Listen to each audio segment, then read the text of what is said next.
Chapter 14 The Unforgivable Causes. The next 2 days passed without great incident unless you counted Neville melting his 6 cauldron in potions. Professor Snape, who seemed to have attained a new level of vindictiveness over the summer, gave Neville a detention, and Neville, returning from it in a state of nervous collapse, having been made to disembowel a barrel full of horrid thoughts. "You know why Snape in such a full mood, don't you?" said Ron to Harry as they watched Hermione teacher Neville a scoring charm to remove the frog guts from under his fingernail. "Yeah," said Harry, moody. It was common knowledge that Snape really wanted the dark arts job, and they had now failed to get it for the 4th year running. Snape had disliked all of their previous dark arts teaching and knew it, but he seemed strangely wary of displaying over animosity to make ye moody.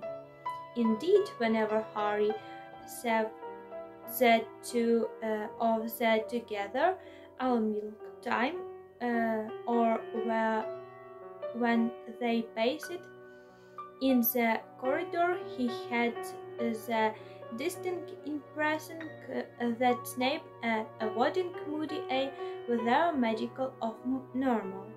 "I recall Snape a bit scared of him, you know," Harry said thoughtfully. "Imagine in Moody turned Snape into a horrid toad," said Ron, his hair misting over, "and posted him around his dungeon." The Gryffindor for years were looking forward to Moody's first lesson so much that they arriving early on a Thursday lunchtiming and quit up outside his classroom before the bell had even rung. The only person missing was Hermione, who turned up just in time for the lesson. Being the library, Harry finished her sentence for her. "Come on, quick, or we won't get decent seat." They hurried into the highest rift in front of the teacher's desk, took out their copies of the Dark Forces, a quiet to self-protection, and waited usually quiet. Soon they had modest, distinctive cloning footsteps coming down the corridor, and he entered the room looking as strange and frightening as ever. They called just his clawed wooden foot protruding from underneath his robes. "You can put those away," he crowded, stepping over to his desk and sitting down. "Those books, you won't need them." They returned the box to their back room looking excited. Moody took out a register, shook his long mane of grizzled gray hair off his twisted and scarred face, and began to call out names. His normal hour moving stately down the list, with his medical hour swirled around, fixing upon each student as he or she answered. "Richt then," he sighed when the last person had declared themselves present. "I've had a letter from Professor Lupin about this class. Seems you had a party through growing in talking deck creatures you covered beards, red caps, hink punks, green cloth caps, and werewolves is that richt?" There was a general murmur of assent, but you very behind of dealing with courses. sighed Molly. So I'm here to bring you up to scratch on what wizards can do to each other. I've got on here to teach you how to deal with dark. What aren't you studying? Ron blurted out. Molly's magical ears spun around to stare at Ron. Ron looked extremely apprehensive, but after a moment Molly smiled, the first time Harry had seen him do so. The effect was to make his heavily scarred face look more twisted and contorted than ever, but it was nevertheless good to know that Beaver did anything as friendly as smile. Ron looked deeply relieved. You'll be Ivano-Frankivsk, son, Molly said. Your father got me out of a very tight corner a few days ago. I'm staying just the 1 year, special farewell to Dumbledore. 1 year and then back to my great retirement. He gave a huge laugh and then clapped his nailed hands together. So straight into it. Curses, they come in many strengths and forms. Now, according to the Ministry of Magic, I'm supposed to teach you contours and leave it at that. I'm not supposed to show you what illegal dark curses look like until you're in the 6th year. You're not supposed to be old enough to deal with it till then, but Professor Dumbledore's got a high opinion of your nerves. He reckons you can cope, and I say the sooner you know what you're up against, the better. How are you supposed to defend yourself against something you've never seen? A wizard who's about to put an eagle curse on you isn't going to tell you what he's about to do. He's not going to do it nice and polite to your face. You need to be prepared. You need to be alert and watchful. You need to put that away. Miss Brown, then I'm talking, living, jumped and blushed. She had been slowing forward her complete horoscope under the desk, apparently much magical. I could see socks, so would as well as out of the back of his head. So do any of you know with course must heavily punished by wizarding live? Several heads rose tentative, and the air, including Ron's and Hermione's. Molly pointed at Ron that his magical eye was still fixed on living. Exquisite, Ron tentative. My dad told me about one. Is it called the course or something? Ah, yes, sighed Molly appreciatively. Your father would know that one gave the missus a lot of hardly at one time the impression course. Made good hevel to his miswasted feet, opened his desk drawer and took out a glass jar. She large black spiders was shuttling around it, sighed it happy feel. Ron record slicks next to him.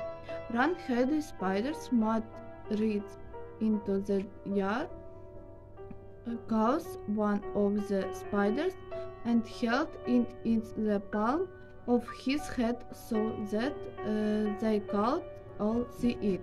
He then pointed his wand at it and muttered, "Imperion." The spider leapt from Matt's hand of a funny that of silk and began to swing backward and forwards. The south on a depth. It stretched out its legs rigidly, then did a back flip, dragging the thread and landing on the desk. It began to convulse in circles, muddy jerked his wand, and the spider rose on two of its hind legs and went into that was in mistake only a tendency. Everyone was working, everyone expressed mood. Think as funny do you? He growled. You like it, both of you. I did it to you. The larger, the way almost invest. Total control, said mood. Rationally is the spade, belied myself and begin to roll off, over and over. I could make it jump out of the window, drawn myself. Ron gave in involved started. Years back there were a lot of witches, and witches begin controlled by the example cares they mood, and Harry know he was talking about the days in which Voldemort had been a puffer, some job for the ministry, citing to sort out was begin forced to act and was acting the air of free will. The impressive car can be froggers and you'll be teachers, you know, but is take real of Chester and everyone's go with bitter of, but is takes real strings of Chester and Yes, said Modi, his typical yes, Rowling, Rick Robert of Fig on Hebile, Teres on et he Cruciatus Curse, said Hebile, in a small wood gisming boys, Modi was looking very intently at Hebile, his team, bis Punkt, yes, your names long bottom her side, his magical, yes, shopping down, to shesk he register agent, Hebile nodded, her bowslu, but modis mode no fund her, incurious, turning bask tot he class large he reached in he fond he necht snige turning blast tot he gesmon here in remangen motionless apparently to skerent to move. He cruciatus curse saint modi he stobe beam bigger for your to get he idea he side pointing his wand and he snige and Georgio he snige spelke im high back heart as for above from Magis guest a Modi raised his wand again pointed it at the spade and muttered cruel. On the spider's bent in opened its body.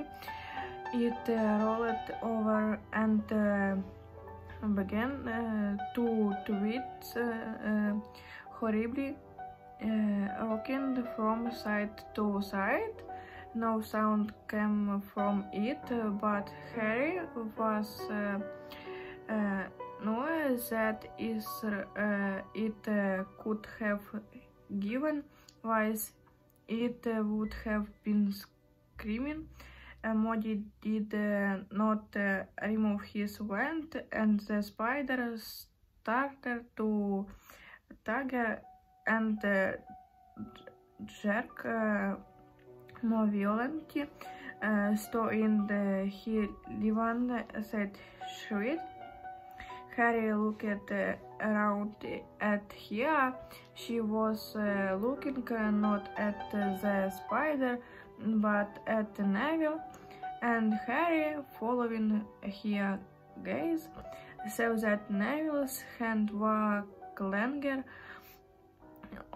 Open the desk in front of Hill schools hide his white and horrified. Modi raised his hand. The spiders relaxed, but it continued to twitch.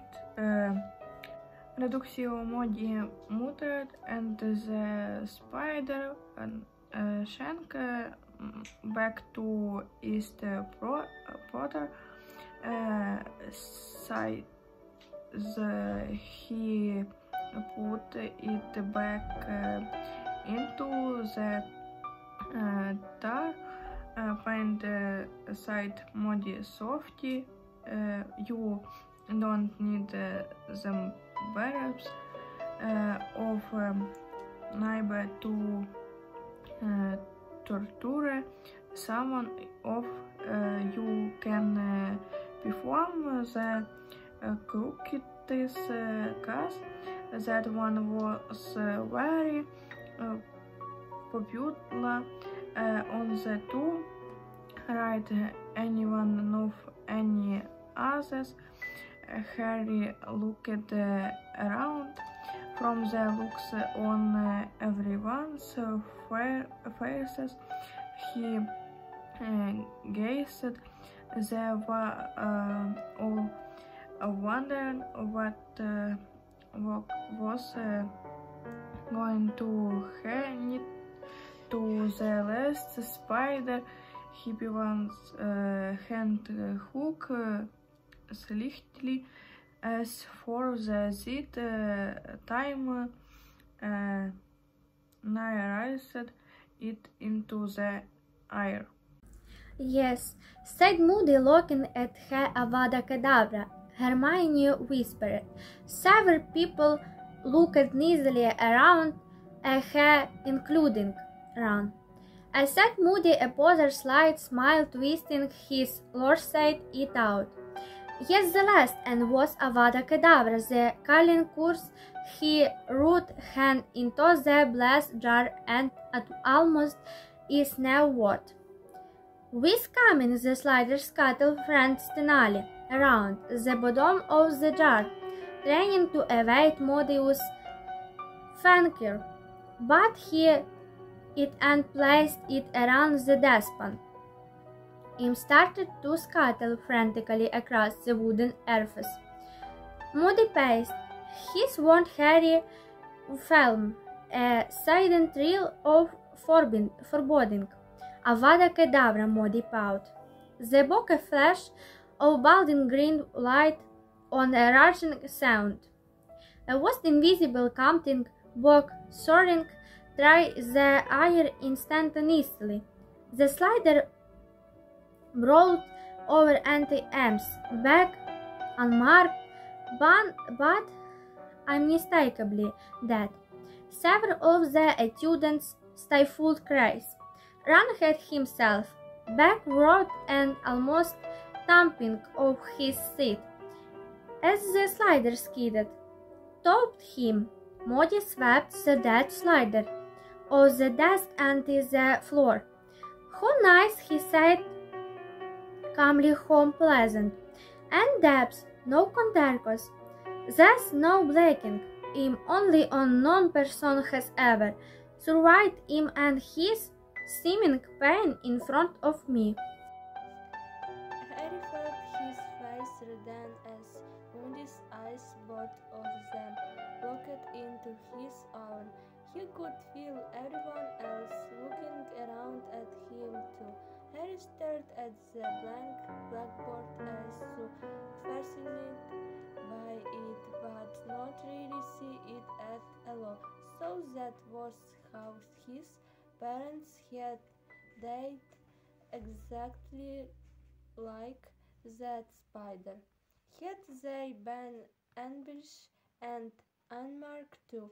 Had they simply seen the flash of green light and heard the rush of speeding death before life was wiped from their bodies?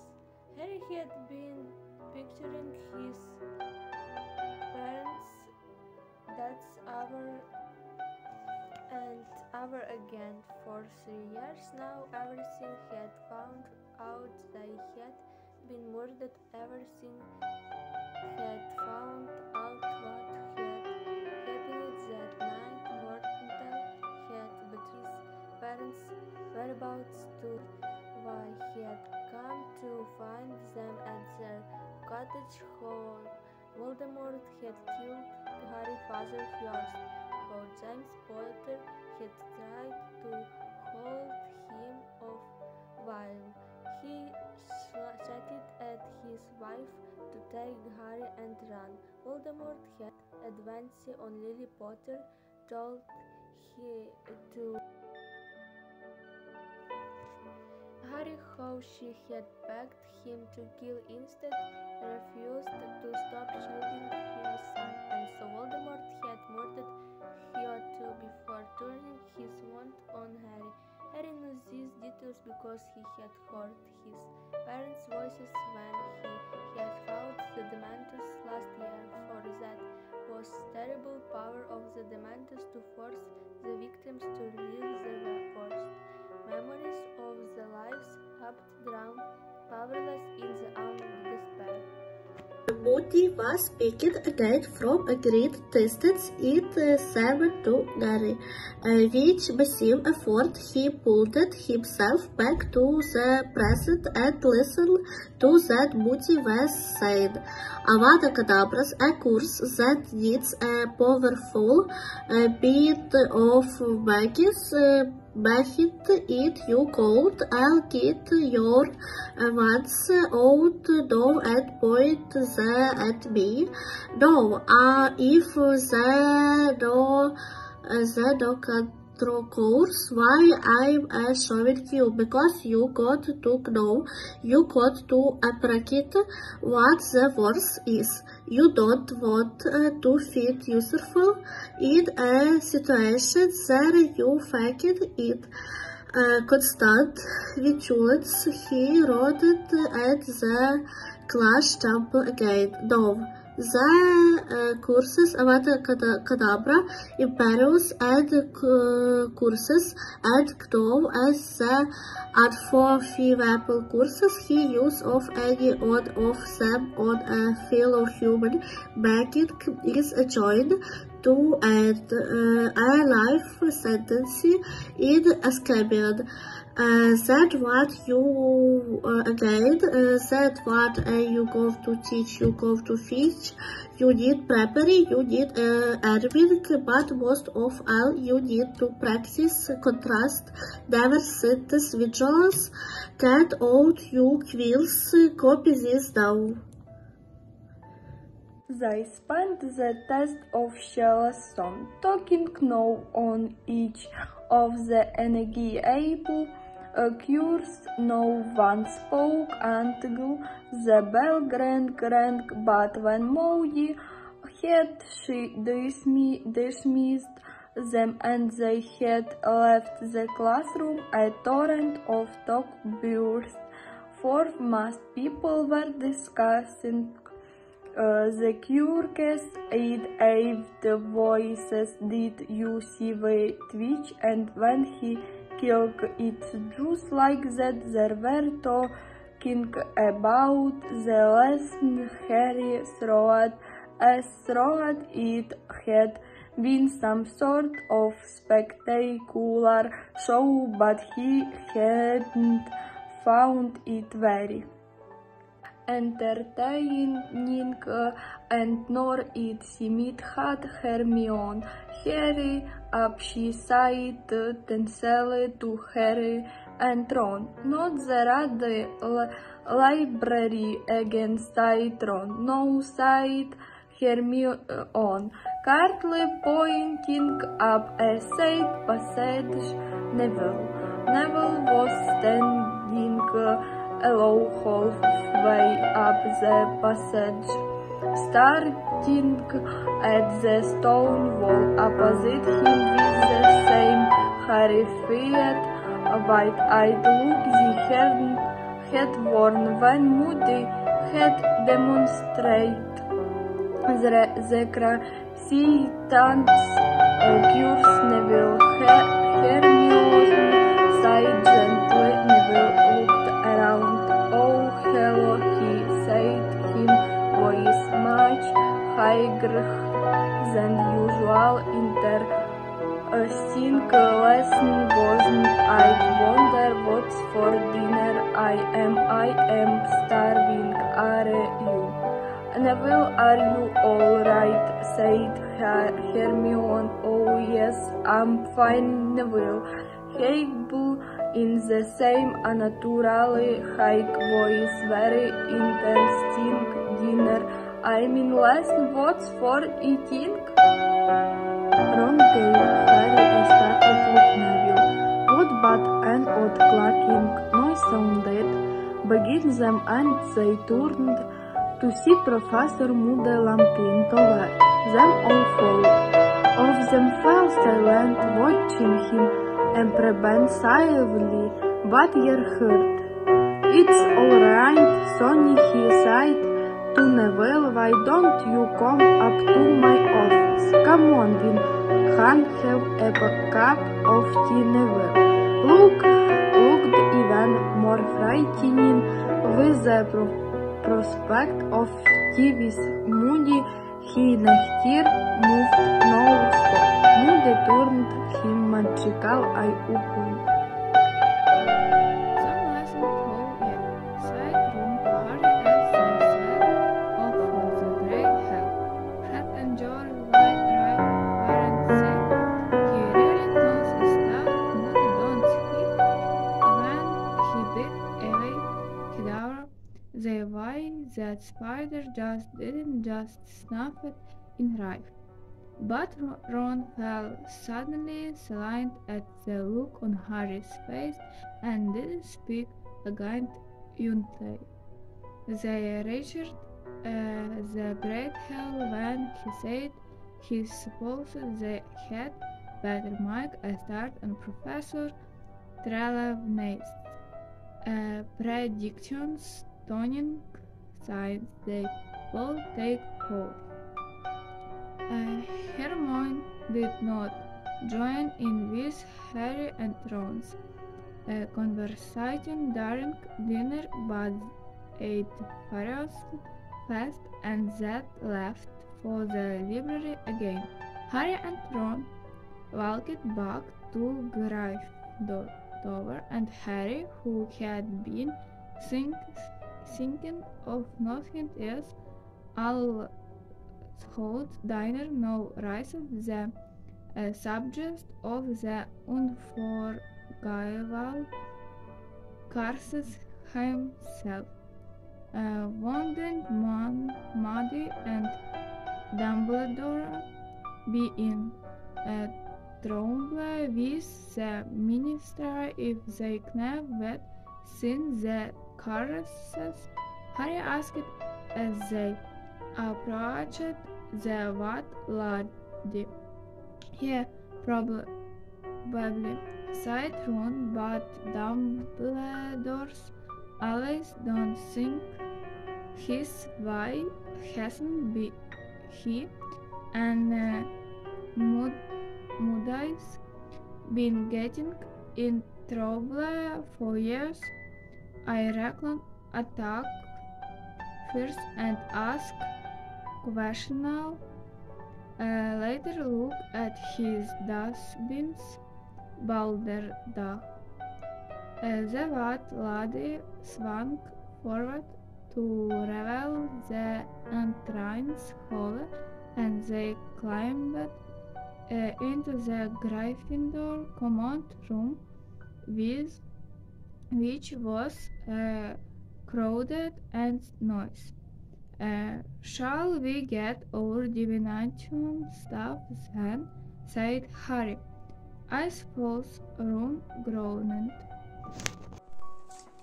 They went up to the dormitory to fetch their books and charts, to find Neville there alone sitting on his bed, reading.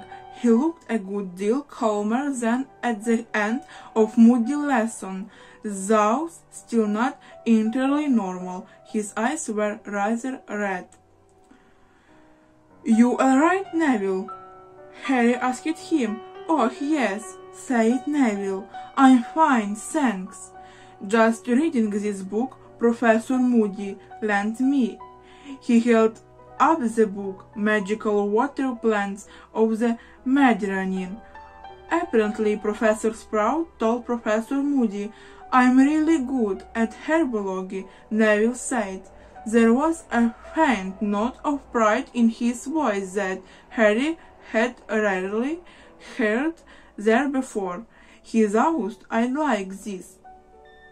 Telling Neville what Professor Sprout had said, Harry thought, had been a very tactful way of cheering Neville up, for Neville very rarely heard that he was good at anything. It was the sort of thing Professor Lupin would have done.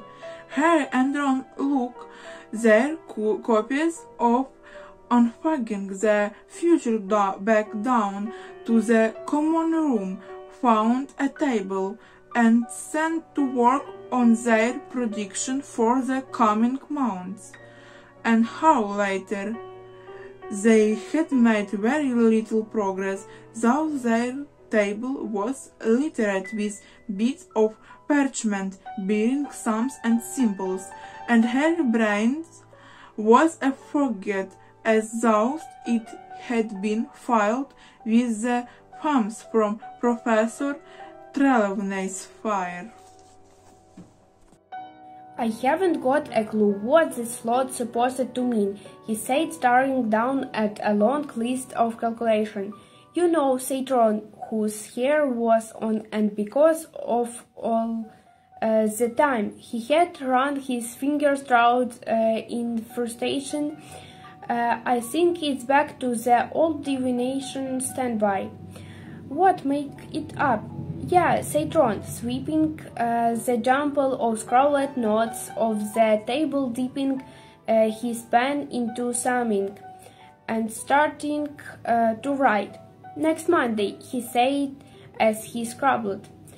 "I am lucky to develop a coach owing to the unlikely conjunction of Mars and Jupiter." He looked up at Harry. "You know, Harry, just but in loads of misery. Shall lap it up." "Right," said Harry, crumpling up his first attempt and lobbing it over the heads of a group of chattering first year into the fire. "Okay, on Monday I will be danger of burns." "Yeah, you will be," said Ron darkly. "We're seeing the squirts again on Monday." "Okay, Tuesday I'll arm. Loves a trusted possession," said Harry, who was flagging trout, unforgiving the future for ideas. Good one, said Ron, cupping it down. Because of our Mercury, why don't you get stabbed in the back by someone you thought was a friend? Yeah, cool, said Harry, scribbling it down, because Venus is in the 12th house. And on Wednesday I come off worse in a fight. I was going to have a fight. Okay, I lost a bet. Yeah, you'll be waiting. I'll win me fight. They continued to make up a predictions, which grew strangely more tragedies for another outweigh the common room, arranged them slowly, emptied as people went up to bed. Crookmans wandered away to Zelly, leapt lightly into an empty chair and strutted instructively at Harry Razer's and Hermione's night. Took a reissue, they went doing their homework properly, striding around the room, trying to think of a king of mystery he had used. Harry, yes, Fred and George sitting together against the opposing wall, heels together, quills outpouring over a single piece of parchment.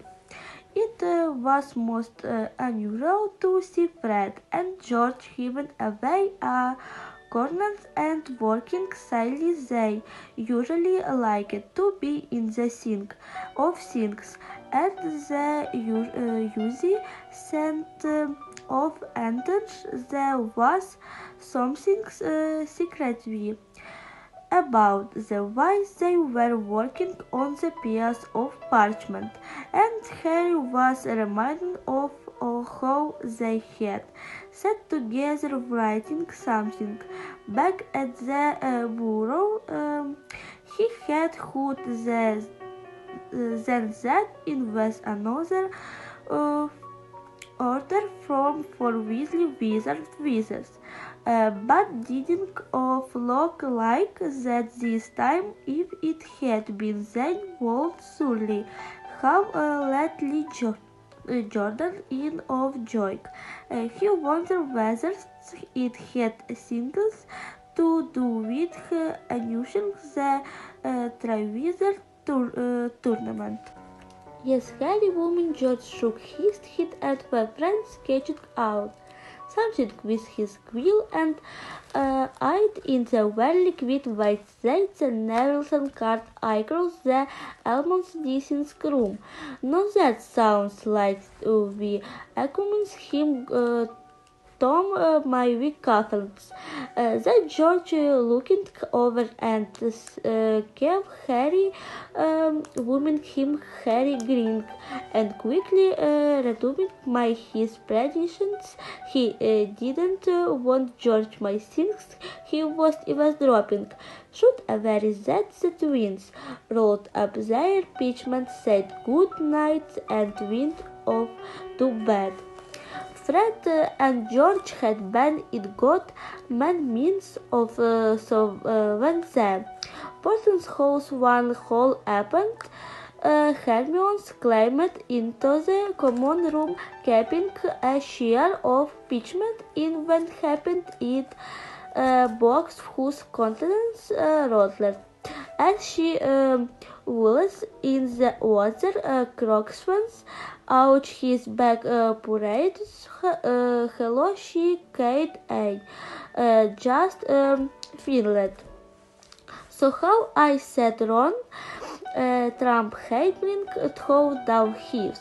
Just Hermines get down at that hint she was carrying and pulled Ron's Frederick means toward. He had going to have a very good month. You, she said, sighing quelli as kruxgens, coupens, higleb, wil, missie, I'm Forgwant, Ron, Jonet, you seem to be drawing, said Hermione. Am I, said Ron, peering down at his predictions. I'd better change one of them to getting trampled by a rampaging hippogriff. Don't you think it's a bit obvious you made this up? Said Hermione. How dare you? Said Ron in mock outrage. We've been walking like house elves here. Hermione raised her eyebrows. It's just an expression, said Ron hastily. Her let down his quail to having just finished prediction his oven dish by decapitation. What's in the box? He asked, pointing at it. Funny, you should ask, said Hermione with a nasty look at Ron. She took off the lid and showed them the contents. Inside were about 50 baggies, all of different colors, but all bearing the same letters, SPFW, SPAF, said Harry, picking up a badge and looking at it. What's this about? Not SPAF, said Hermione impatiently. Its SPFW stands for the Society for the Promotion of Elfish Welfare. Never heard of it, said Ron. Well, of course you haven't, said Hermione briskly. I've only just started it. Yeah, said Ron in mild surprise. How many members have you got? Well, if you two join 3, said Hermione. And you think we want to walk around wearing badges saying, "Spell do you?" said Ron. Spill, said Hermione hotly. I was going to stop the outrageous abuse of our fellow magical creatures and campaign for a change in their legal status, but involved feats so that the holding of our manifesto. She branched the sheaf of parchment and them. I've been researching thoroughly in the library elf enslavement goes back creatures. I can't believe no one's done anything about it before. No, Hermione, open your ears, said Ron loudly. This like it, they like being enslaved. Our short times, said Hermione, speaking even more loudly than Ron and acting as something she hadn't heard a word. To secure house elves, while rags and working conditions, our long terms aims in Google changing the law about non-wand use and trying to get an elf into the department for the regulation and control of magical creatures because they're snugly underdetermined.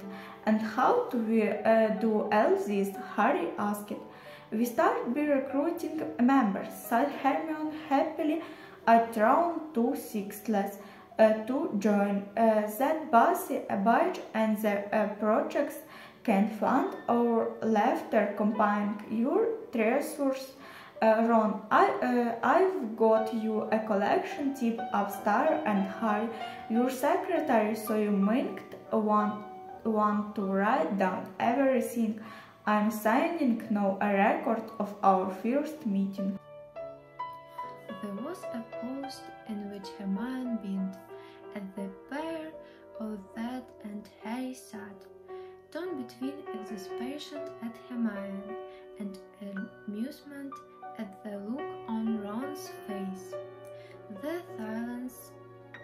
was broken now by Ron, who in any case looked as though he was temporarily Dumbledore. But by a soft tap on the window, Harry looked across the now empty common room and saw, illuminated by the moonlight, a snow owl perched on the window sill. Hedwig, he shouted, and he launched himself out of his chair and across the room to pull open the window. Hedwig flew inside, soared across the room and landed on the table on top of Harry's productions. "About time," said Harry, hurrying after her. "She's got an answer," said Ron, excitedly, pointing at the grubby piece of parchment tied to Hedwig's leg. Harry hastily untied it and sat down to read, whereupon Hedwig fluttered onto his knee, footing softly. "What does it say?" Hermione asked breathless.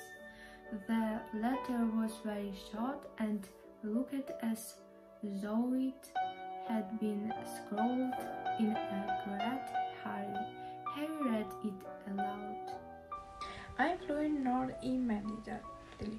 This news about your scar is last in a series of strange rumors that have reached me here. If it has a vine, go stretching to Dumbledore. There say, here go mad air of the remnant, which means her reading her sing even if no one else is. I'll be in touch, so my best to Ron and Hermione. Keep your ears open." Harry, serious Harry, looked up at Ron and Hermione, who stretching back at him. Here flew north. Hermione whispered, "He's coming back. Is he coming back?" Dumbledore's reading God sings him, said Ron, looking perplexed. For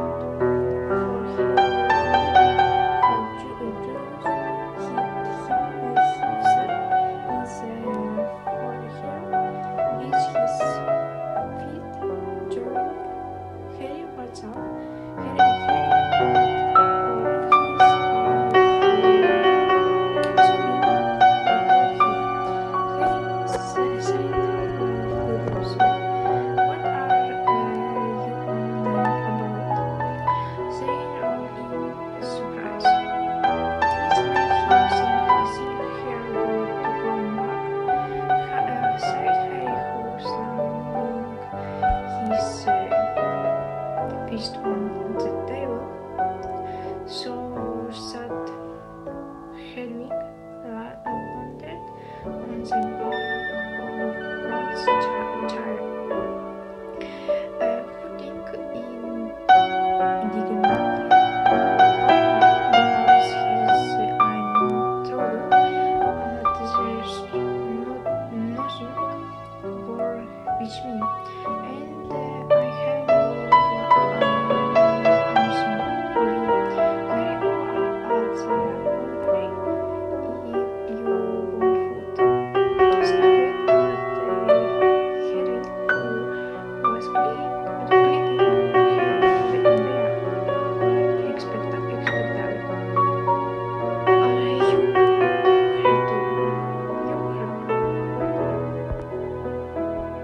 Kevin gave him an extremely affable look and took off for the open windows, carrying him around the hand with her after Jane went as she went.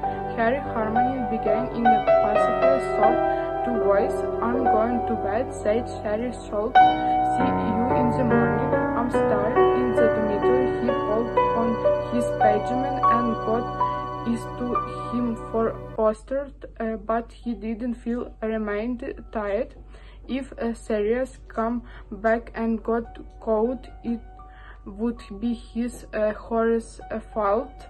Why didn't he keep his mouth shut? A second bite and he'd had to blab. If he'd just had the sense to keep in to himself, he had Rod come and into the dormitory a short while later, but did not speak to him for a long time. Harry lay staring up at the dark cabin on his bed. The dormitory was completely safe, and had he been less preoccupied, Harry would set release that the absence of Hal's usual sport was meant that he was not the on while like event.